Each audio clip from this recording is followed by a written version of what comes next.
আজকে আমি tata সন্সের chairman mister চন্দ্রশেখরনকে একটা চিঠি দিয়েছি।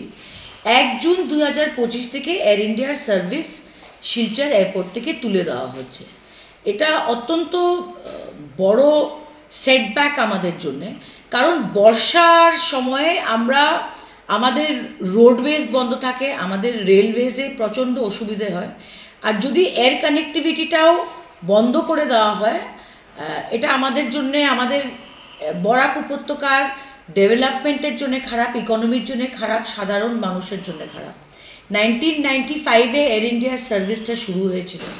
হঠাৎ করে তুলে দেওয়ার কারণ কি আমরা জানি না, কিন্তু একটা কথা নিশ্চয়ই বলবো যে একদিক থেকে মোদি সরকার বলছে যে শিলচরে নতুন এয়ারপোর্ট হবে, জমি ওরা অধিগ্রহণ করলো।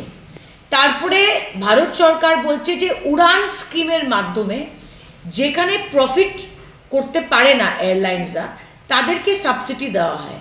তো এই দুটো কথা কিন্তু এয়ার ইন্ডিয়ার এই সিদ্ধান্তর সঙ্গে মিলছে না। তাই বলে আমি চিঠির একটা কপি আসামের মুখ্যমন্ত্রী এবং সেন্ট্রাল মিনিস্টার এভিয়েশন দুজনকেই পাঠিয়েছি। যেটা রহস্যটা কি, যে বরাক উপত্যকা থেকে নতুন এয়ারপোর্ট হতে চলেছে, এটা ওদের কথা। এছাড়া উড়ান নিয়ে অনেক লম্বা লম্বা বক্তৃতা আমরা পার্লামেন্টে শুনতে পারি।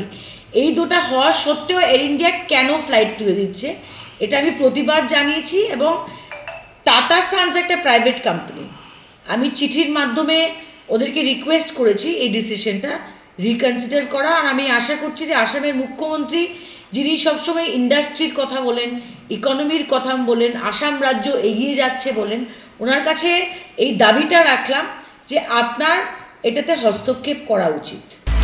আপুনি বিচৰা বাতৰি পাব কেৱল নিউজ 18 এপত। নিউজ 18 এপ ডাউনলোড কৰিবলৈ স্ক্যান কৰক এই QR কোড। গুগল প্লে ষ্টৰতো পাব এই নিউজ 18 এপ।